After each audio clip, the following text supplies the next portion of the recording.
देवता लोग मारे मारे फिर रहे हैं, इधर उधर भटक रहे हैं। एक बात और ध्यान रखना, पुत्र के जीवन में जब संकट आता है तो सबसे ज्यादा दुख किसको होता है? उसकी मां को। पुत्र के जीवन में जब संकट आता है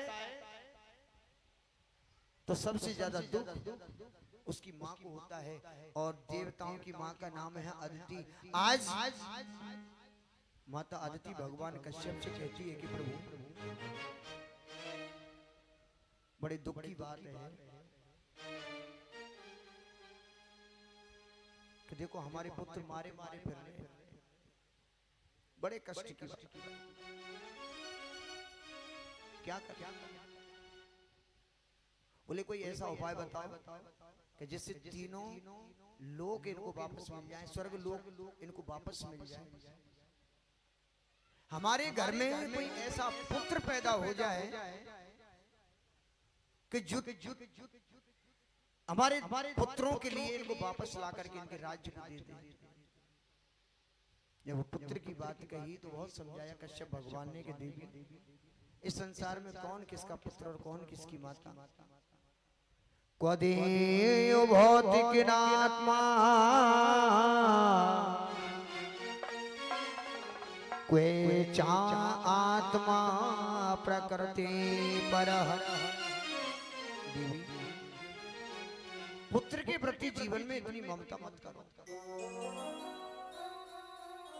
हाथ जोड़ दिए माता देवहूति ने कि प्रभु, घर में एक पुत्र जरूर होना चाहिए, चाहे कुछ भी हो जाए, जो मेरे पुत्रों को राज्य वापस ला करके देता है। तो देखिए, जवान पुत्र ही पैदा होता है। इसका नाम है पयोव्रत।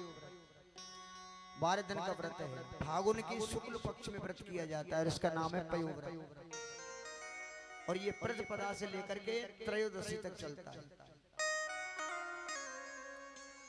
आज माता अदिति ने इस व्रत का पालन किया और देखिए निष्ठा में कितनी बड़ी ताकत है, विश्वास में कितनी बड़ी ताकत है कि आज स्वयं नारायण भगवान माता अदिति के घर में उनके पुत्र बनकर के आए, वामन का रूप लेकर के आए। देवता लोग भी भगवान नारायण के पास में पहुंचे। भगवान नारायण ने कह दिया, चिंता मत करो, मैं स्वयं तुम्हारे घर में पुत्र बन करके आ रहा हूं।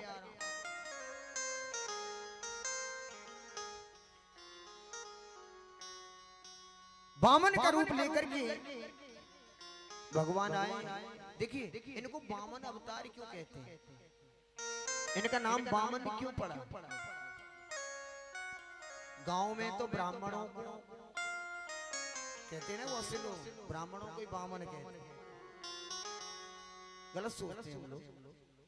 इनका नाम वामन अवतार क्यों पड़ा? क्योंकि इनकी लंबाई 52 अंगुल की थी। कितनी? 52 अंगुल की, इसलिए इनको वामन भगवान कहते हैं। भूली वामन भगवान की जय। एक बात और देखिए, ये जो भादों का महीना होता है ना, ये कुछ ज्यादा ही अच्छा होता है। क्यों? देखिए, हमारे राधा रानी का अवतार किस महीने में हुआ? भादों के महीने में। कन्हैया का अवतार हुआ भादों के महीने में। बलराम जी का अवतार हुआ भादों के महीने में। वामन भगवान का अवतार हुआ भादों के महीने में। और इतनी नहीं, सुखदेव स्वामी ने राजा परीक्षित के लिए जो श्रीमद् भागवत की कथा सुनाई, वो भी भादों के महीने में। आज भादो महीने की शुक्ल पक्ष की द्वादशी तिथि दिन के ठीक 12 बजे भगवान नारायण देवताओं की कार्य सिद्धि के लिए आज माता अदिति के महल में प्रकट हो गए, वामन भगवान का रूप लेकर। बोली वामन भगवान की जय। जय जय श्री राधे। और माता से कहने लगे, माता तुम सब लोगों के लिए मैं आ तो गया अवतार लेकर के, और मैं तुम सबके सामने राजा बलि के पास में जाऊंगा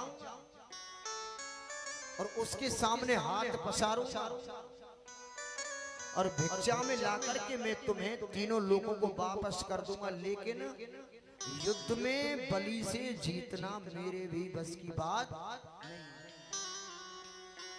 भिक्षा में लाके दे सकता हूं, युद्ध में नहीं जीत सकता। क्यों? क्योंकि इस समय हो गई है राजा बलि पर गुरु की कृपा, और जिस व्यक्ति पर गुरु की सच्ची कृपा हो जाती है दुनिया में कोई उसका कुछ नहीं बिगाड़ पाता। गुरु की कृपा, लेकिन गुरु की सच्ची कृपा होनी चाहिए। आज के चेलाओं की तरह मत करो। आज के शिष्य कैसे पढ़ते? आज के शिष्य, ये गुरुजी थे और उनका जो शिष्य था बड़ा आलसी था। गुरुजी ने कहा कि बेटा जाओ और जाकर के थोड़े सा तुलसी दल तोड़ के लाओ।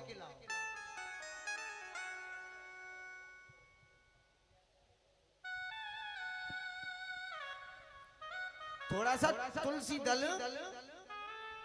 क्योंकि महात्मा इतने वृद्ध हैं कि वो चल नहीं सकते। वो तो अपने आसन पे तखत पे आराम से बैठे, लंबा चौड़ा शरीर, ध्यान देना। तो शिष्य कहने लगा महाराज मैं तो जानता ही नहीं हूं कि तुलसी दल कैसे तोड़ते हैं। आजकल के शिष्यों की बात कर रहा हूं, कैसे आलसी।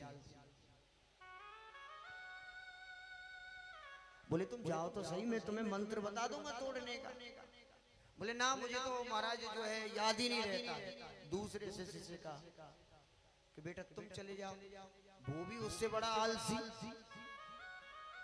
वो भी गुरु के वचनों का पालन नहीं करे। अरे बोले जाओ तो सही। बोले ना, मैं तो अभी, मैंने तो स्नान ही नहीं किया, मैं कैसे जाऊं। लेकिन गुरु तो गुरु ही होते। उन्होंने सोचा ये बहुत बड़े आलसी, ये नहीं जाएंगे। तो बोले एक काम तो कर सकते हो, तुमने स्नान नहीं किए, तुम मंत्र नहीं जानते हो, तो एक काम करो, तुम दोनों मुझे उठा करके तखत सहित ले चलो तुलसी जी के पास, मैं ही स्वयं तोड़ लूंगा।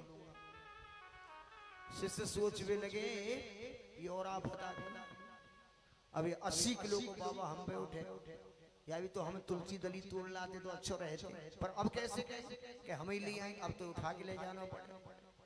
अब तो दोनों शिष्य तखत को उठा के तुलसी दल के पास में ले गए, तुलसी जी के पास लाके बोले अब आफत कटी, पटक दियो बाबा यहाँ पे आके। अब तुलसी दल जब तोड़ लिया महाराज जी ने, तो बोले अब मुझे उठा के उसी जगह पे ले चलो। कहने का भाव आज जो शिष्य रह गए ना वो ऐसे रहे।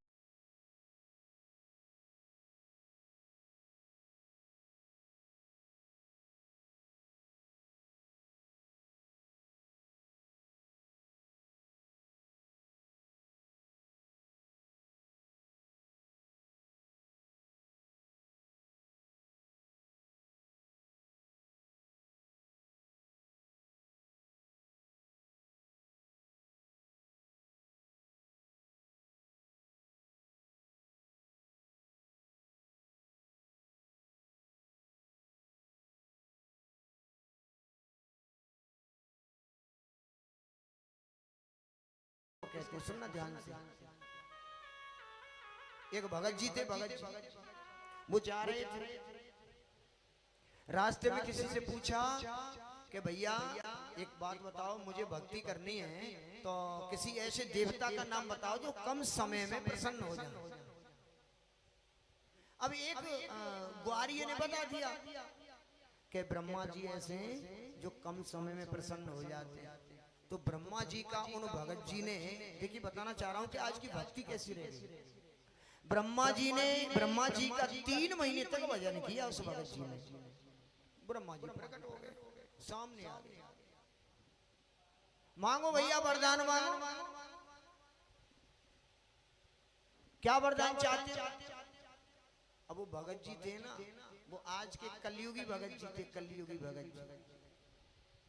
मन में सोचने लगे 3 महीने भजन किया है तो 3 ही वरदान मांगूंगा, ब्रह्मा जी कहने लगे चलो मांग लो। तो वो कहने लगे भगत जी पहला वरदान तो ये दे दो महाराज कि मेरो अभी ब्याह ना भयो, जो मेरो एक तो ब्याह है पहलो वरदान, और दूसरा वरदान कि मेरे पास अभी मकान ना है रहने को, जब वो बहू आएगी घर में वो रहेगी का एक अच्छो से सुंदर सो जो है मेरा मकान बन जाए। दूसरा वरदान ये दे दो। बोले तीसरा और मांग ले। बोले तीसरा वरदान ये दे दो कि जब मैं तुमसे चाहूं 3 वरदान और मांग लूं। अब तो विवाह हो गया, मकान भी बन गया भगत जी का, सुंदर पत्नी घर में आ गई। अब तो एक दिन बारिश पड़ रही है और भगत जी घर में सो रहे हैं। भगत जी ने देखा ये जोर से बारिश पड़ रही है, मेरे तो मकान का सारा रंग ही धुल जाएगा। जो याद किया, ओ ब्रह्मा जी, अब भाई तीसरा वरदान मांगा था ना उनसे कि भाई मैं जब मैं तुमसे चाहूं 3 वरदान और मांग लूं, ये मांगा था तीसरा वरदान। और ब्रह्मा जी को याद किया, ब्रह्मा जी को आना पड़ा। बोले ब्रह्मा जी पहला वरदान ये दे दो कि ये बारिश बंद हो जाए, और दूसरा वरदान ये दे दो मेरे मकान पर कभी बारिश नहीं पड़े, और तीसरा वरदान ये दे दो कि जब मैं तुमसे चाहूं 3 वरदान और मांग लूं। अब तो भगत जी को जुकाम आ जाए तो ब्रह्मा जी, बुखार आ जाए तो ब्रह्मा जी, कहीं आना हो तो ब्रह्मा जी, कहीं जाना हो तो ब्रह्मा जी। लेकिन 2 वरदान कोई से भी मांग ले, लेकिन तीसरा वरदान उसी को मांगता है कि जब मैं तुमसे चाहूं 3 वरदान और मांग लूं। ब्रह्मा जी परेशान हो, दौड़े दौड़े भगवान के पास में पहुंचे। भगवान मेरी रक्षा करो। क्या हुआ? अरे बोले एक कलयुगी भगत से पाला पड़ गया, 3 महीने भजन तो मेरा क्या कर लिया उसने, तो मेरे को दास बना लिया, खरीद लिया। भगवान ने माया को भेजा, सरस्वती जी को भी भेजा, उनकी जीप पर बैठ गए, भगत जी की मति को फेर दिया। भगत जी ने आवाज लगाई, ओ ब्रह्मा जी